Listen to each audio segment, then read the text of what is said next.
Hello, my name is Ariel, and welcome to RE Productions' first full-length tutorial on how to create a virtual choir. This video will definitely be more of an overview, going over the main overarching themes of how to create a project. And this is going to be broken down into three main chunks: a little bit of organization in the beginning, followed by a little bit of a tutorial in Logic Pro, and then moving to Final Cut Pro. So I hope you enjoy, and let's get started.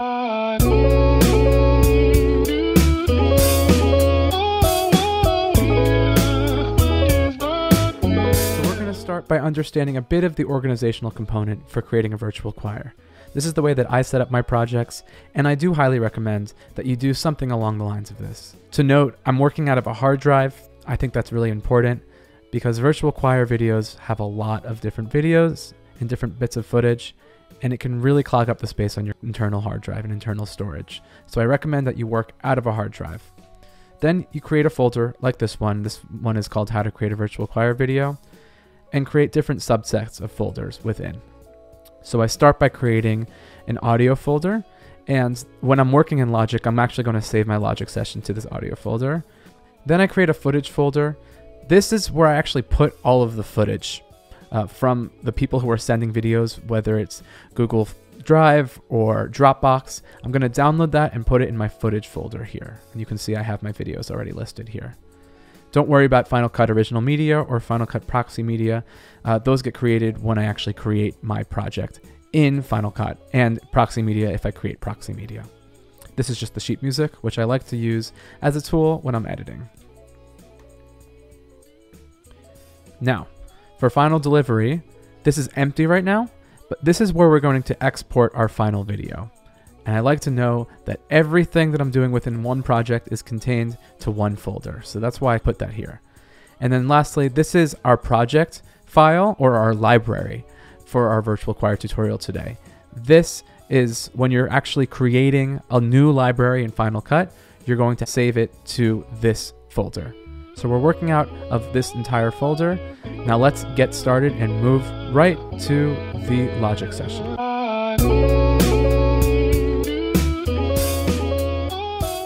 So this is what my Logic session looks like. At the top, you'll notice I have my click track, followed by my eventual piano track that I replaced my click track with. So this actually should be muted. Followed by I actually doubled the piano. And then I have my soloists. And then finally I have my choir. So the way that this works when I'm editing, because I'm not really going to go into much detail, I'm just sort of going to be talking about how this whole process works.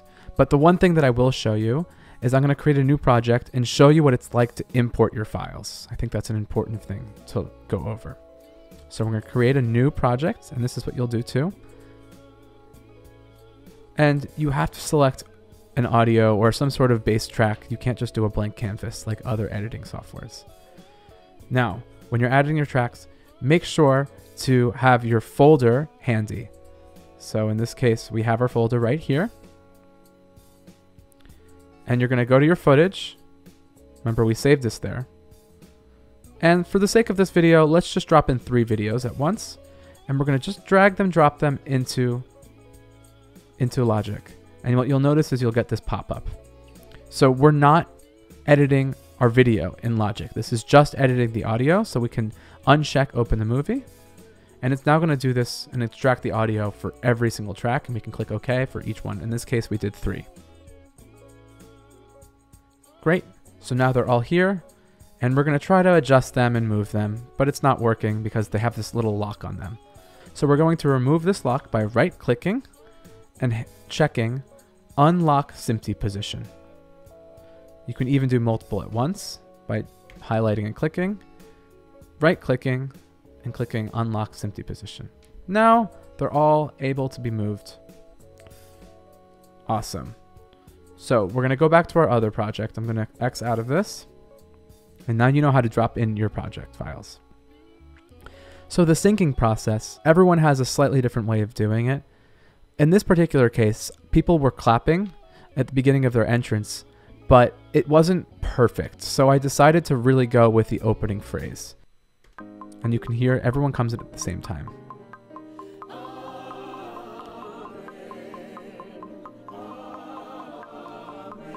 What I ended up doing was making a marker called a sync point. And you can make markers by going to this toggle menu down here, clicking add marker, and then you can write in sync point. In my case, it actually ended up being over here, so we'll get rid of this. So I used this as a point where I knew everyone was coming in, and then I just moved and dragged everyone's audio into the right place. And to click and drag, all you have to do is just click on something and drag, and obviously this track has been cut up and I've edited a little bit, but that's how you would move a track. And if you want to edit a little bit more delicately, then if you hold down Option and then your left arrow, right arrow, you can do something called a nudge. And notice now I can move it really, really specifically in place. So when I was editing this, another thing that I did was I duplicated some of my tracks to get a bigger choir sound. There were only 12 video files here, so I wanted to make it a little bit bigger, and I doubled everyone. To do a simple duplicate of a track, all you have to do is go to the track, click Command D, and if you want all of that audio to be repeated on another track, hold down Option and click and drag. But I already did that, so I'm going to remove it. So now for editing, the two biggest things that I do when I'm doing a quick edit is that I make sure that all the entrances and cutoffs are relatively the same and that they're smooth. And I use that with the marquee tool and the fade tool. With the marquee tool, I actually have marquees here selected as my secondary mouse, but I also have a setting that if I hover over the center of the track, it just creates a marquee tool. If you double click, it makes a cut. So in the beginning, everyone's entrances were all over the place, and I'll just show you a little bit right now. They were all over the place as such, and I wanted everyone to come over here at that first entrance. So what you can do is you select these tracks, and then you make a cut. And you can either hold Command and then spacebar because it's my secondary mouse, or in my settings I can just hover over the center of the track and then double click, and now it made cuts here. So now these are all their own entity, and I can erase them. You now notice that everyone has a bit of a fade at the beginning. To get to your fade tool, you can also make that a secondary feature, a secondary mouse, and you can hit and select the fade tool. If you want all of them to have the same fade tool, which in this case we do, you're going to select all of them. Hold down Command plus, or in my case, I just have it in the top left corner. And now you make your fade tool. So I keep on saying in my case, I'm going to show you this. It's a really nice trick to being able to have your fade tool at the ready when you want it. So you're going to go to Logic Pro X at the top, hit Preferences and General. Then in your general settings, go to Editing. Make sure that you have your fade tool click zones checked. You can also have your marquee tool click zones checked as well. That's what allows me to display my marquee in the center of my track. So what I ended up doing was I made cuts where I felt appropriate across the whole track. And you can kind of notice how I sort of mapped out cutoffs and entrances in this way. And I'll skip to this part of the song,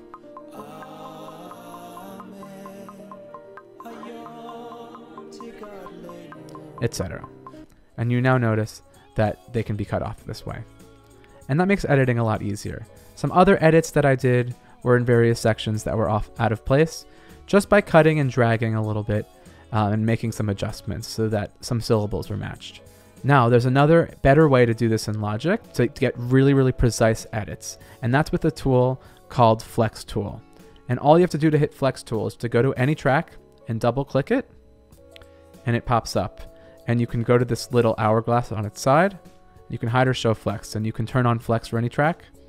I'm not going to do this, but I will show you that this is an option that you can use. And you can select between the various different types.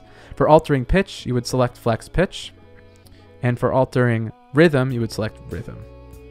There will be more tutorials and videos on how to be using flex time going forward. After that, it's important that I get a good balance. I made sure that I had really, really good balance between all my singers and that I liked where they were all panned. In this case, I did mixed panning, which I find very effective for a choir like this. And you might be wondering how I organized my choir and my soloist as such, and I created something called a track stack. It's not necessary, but it definitely makes editing a little bit more easy.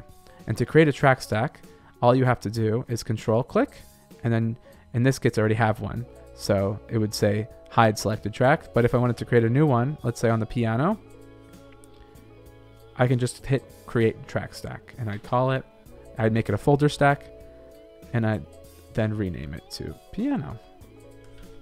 And this is a good, easy way of organizing all of your clips. Now, for mixing, to open your mixing panel, you go to Command 2, and you can see the way that I mix this. So this choir, I did a very, very simple mix, and I used something called a bus. And I find buses or auxiliary tracks turned into buses very, very helpful, especially when I want to do a quick mix of things. So for example, rather than actually mix my individual choir tracks, and you can see they're hidden here, here's my choir, I didn't actually put any plugins on them because I sent them to their own individual tracks. And I'm just showing you how I organize this. I can do more detailed tutorials later on, but I sent all my tenors to this auxiliary track, all my basses to this, sopranos, altos, etc. And I had my reverb on its own track. So I did cover this in my article. I will show you quickly how to make a reverb send track right now. And I'll just duplicate this channel. So the first thing that you do is you go to Options up here, create new auxiliary channel strip, rename it. Let's call it reverb 2. We already have one reverb. The next thing that you do is you bring this volume all the way up. It starts at negative infinity dB. So you can either drag it up, or if you want to get it exactly 0, hold down Option and click. And we're going to lower this now because it's causing feedback. But we have it and drag it up there. And going forward, the next thing you do is you're going to add your reverb plugin. So in this case, we're going to go to Reverb, and let's just add a Space Designer stereo. And we won't listen to it because I'm just showing you the technical. The next thing that we do is we hit EQ if you want to EQ, but we'll skip this step for now. So now it's important to change its input. It's set at line 1, 2 at default. Let's change this to a bus, and let's put it on an open bus. Right now we're using buses 1 through 7. So the next thing that you want to do is make sure that it actually is being heard by other tracks. So obviously it's at negative infinity right now. Let's assume that it's back up to a normal dB, like 0 or lower.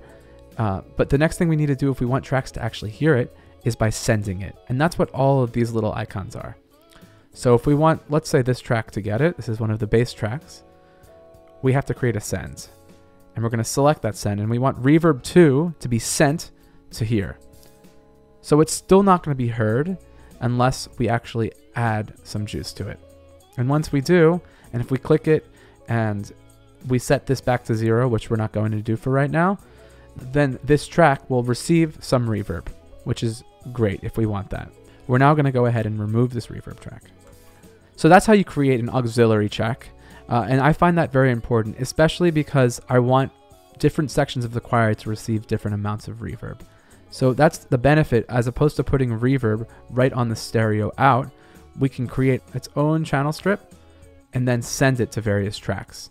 And in the case of soloists, which are hidden right here, I like to give a little bit less reverb to them as opposed to the actual choir. So it sounds like they're a little bit more forward and up front in the mix. When it comes to EQ, I also use these group tracks or these auxiliary tracks and created EQ design for all the tenors, all the basses, all the sopranos, all the altos, etc. And eventually I used a little bit of EQ for the stereo out. So just to open one EQ, I didn't really do too much here. All I did was created a high pass and then a little bit of reductive EQ around the mids, low mids. And I shaped that just a bit for each and every one, mostly creating high pass. A high pass gets rid of all that roomy, boomy noise that we don't really need in the mix. So you can play around with your EQ. I also did a little bit of compression on each track, which gave me a little bit more control and some shape. I will go over compression in future tutorials. And lastly, I created an EQ for the entire mix. Just did some minor adjustments to shape my mix. And I did a limiter. What a limiter allows you to do is it creates a peak I decided its output level would be no higher than -0.5 decibels, but I wanted to bring the whole mix up overall. So that's what that does. You bring up the gain and you lower the output level so that it won't clip even while you bring up the overall volume. It's a very powerful tool. This limiter in particular doesn't have that many features, but it's definitely good for the sake of this video. So the final step is to go back to our main mix and we want to bounce it. So to do that, I like to work with my cycle tool at the top. You can activate it by hitting C, and I want to make sure that it covers the whole range of the piece. And it seems like it is. And so from there, I hit Command B, and this is me bouncing my track. You can add an MP3, but we don't really need that, and we can leave the rest the same. So we click OK. In this case, I already have a bounce version, so we don't need this. So that's how you create, in summary, a virtual choir audio track.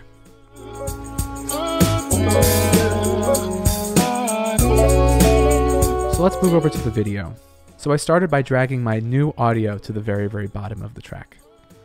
I then created something called a gap. And the reason for creating a gap is so that I don't have to worry about the magnetic timeline. This right here is the magnetic timeline. And it's great for editing other videos, interviews, other quick edits, but not things with multiple footage and footage that we don't want to be desynced. So it's important that I created this. You also can supplement this by putting the audio track on the magnetic track, but I created a gap. And to do so, I will open a new project just to show you how I created a gap. So to create a new project, you go to Command N. We'll do it untitled. And to create a new gap, I hit Option W. And I like these to be my resolutions. Frame rate could be either 23.98 or 30. And then our audio sample rate, we actually bounce this at as 44.1. So we should change it to that. And now you can drag it across. And that's how you create a gap. So now let's move back to our other project. And notice, for syncing purposes, I did a similar thing to what I did before. I dropped all my footage in. I found the starting point, and in this part of the video, I actually created a marker on the main timeline on our gap to decide when that moment was. So if we listen, you can see how I determine. And you do it by taking the waveform of each audio and aligning it up. And you'll notice that all my audio is now gone. I don't need my audio for my main clips. You just need the audio at the very, very bottom. So I remove that, and I remove that by highlighting all my tracks. I click Control-click, and I detached audio. Since the audio is already gone, I can't do that now. And then all the audio appeared at the bottom, and I just deleted it. So once I had all my clips nice and synced, which I did so just by seeing where they were singing and looking at the waveform, although you can do it by a clap. There's lots of different ways to do it. And I lined everything up. Then I was really all ready to go and start making some interesting, fun edits. So the first thing I needed to do, of course, was create an image display where all of them were on screen. I used a plugin that I can access in my generator called, let me find it, Simple Grid X Pro. I have the link in the description so you can just download that. It's for free. And it's a good starting point when you're making virtual choirs. It definitely helped me a lot when I was getting going. And they look nice. You can control all sorts of parameters for them. So as you notice, you can control vertical line, horizontal line, line thickness, which is great. So if I have more singers, I can add lines. Let's get rid of that. I can add lines either way. In this case, I just had 4x3, which fit the amount of singers that I needed. The next thing that I did was I cropped and fit to scale each image, and you can do so in the video inspector. So for example, right here, the solo 2, I wanted her to be right over here. Each video starts out at 100% at 0, 0, but I wanted her there. So I scaled her down, and I found out that it was 33%. You might have to do it by feel, and I moved her position so that she would be right here. The next thing that I did was I did some crops from the left to the right so that she fit in perfectly. And then to speed up time, rather than doing this for everyone exactly, I did something called copy-paste attributes. And I did that by hitting Command-C. And then going to my other tracks, I did it for all of them, but we'll just select a few of them, and hitting Shift-Command-V. Then you pick, and they already have them as a default for you, but you pick the position, scale, and crop to be the same, and you'll click paste. What you'll notice is that all the videos will appear underneath this main singer because they all have exactly the same location. From there, we want to move around exactly where we want them to be in the grid. So once I did that, that was basically my main video.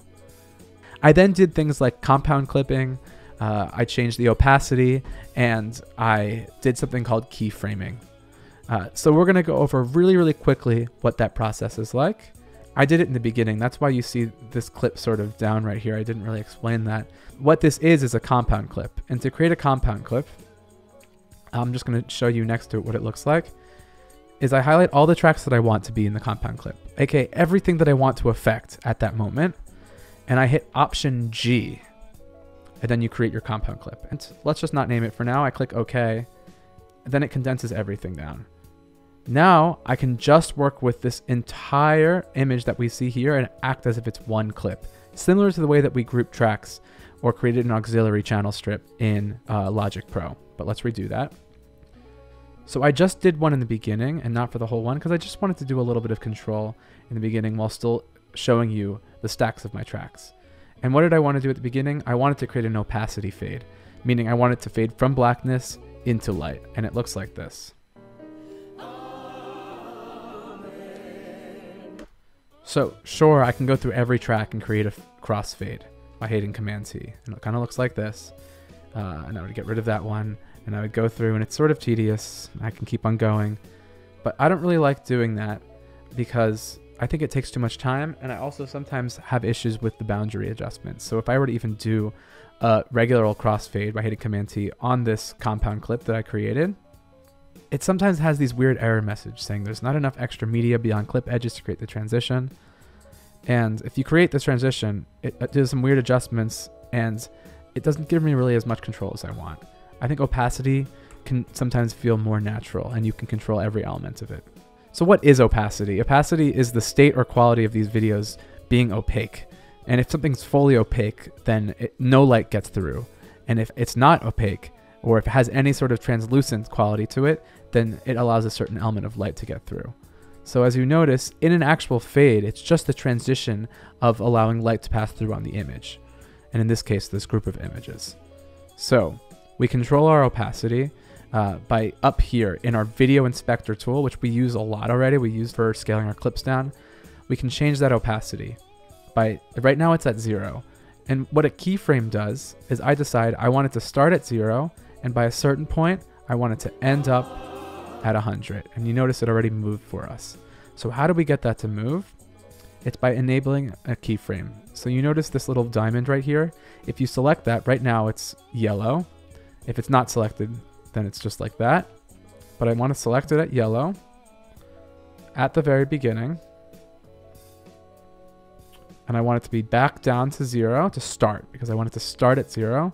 And at a certain point, I want it to be up. In this case, I already created it. So I'm actually just going to get rid of my other keyframes to show you. So right now it just starts at 0 and it never comes back on. And then once we go back to that clip, it pops back into place.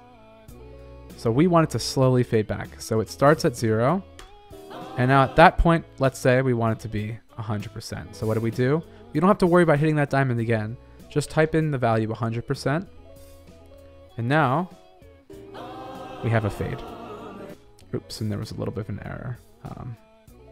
And do you know why that error happened? Oops. That error occurred because of that silly fade that we did with our normal fade tool. And there you have it. Now it's working.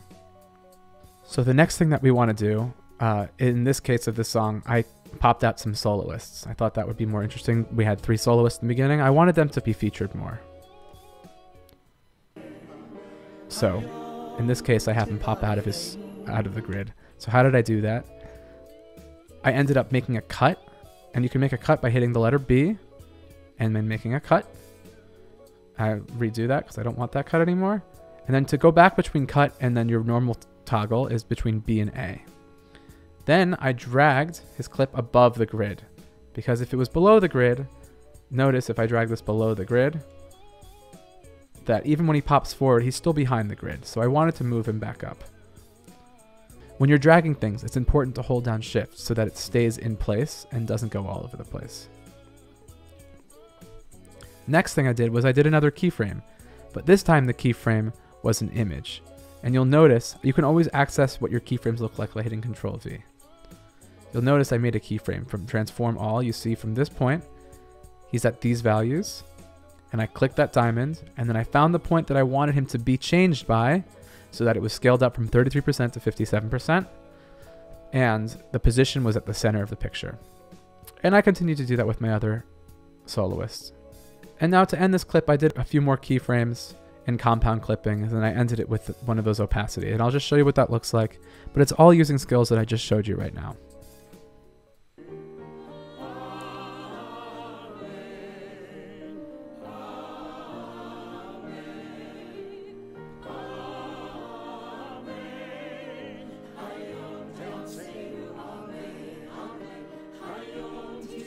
Etc. I noticed that there was actually a little bit of an error here. So now that's the whole video. And what do you do when you're done with the video? We need to export it. So to export, we go to File, and we're going to share. I also like to use compressor, but for this video, we'll just do a regular share. You can select Master File. We'll change the settings to be Video and Audio, H.264 if it's not already, and we can have it set to QuickTime Player. Next. Now we're going to export it to this final delivery folder and click Save. This should only take a little bit of time because this is not a very big video, but sometimes the videos are very, very massive and you have to be patient. And now here is our final video, and you can click on it and it should be all ready to go. And that's how you create a virtual choir video. Thank you for watching our more full-length virtual choir tutorial video. Yes, this was an overview. I went over the whole process more in a general sense, but I hope that you might have picked up some skills of things that you didn't know how to do in both Logic Pro and Final Cut Pro. We have more video tutorials coming for you in the future, ranging from a variety of softwares to more technical tricks. Thank you so much, and I look forward to showing you how to do more of these videos as the pandemic is still going on. We're still waiting for live music. We got to keep making music somehow. So let's do it.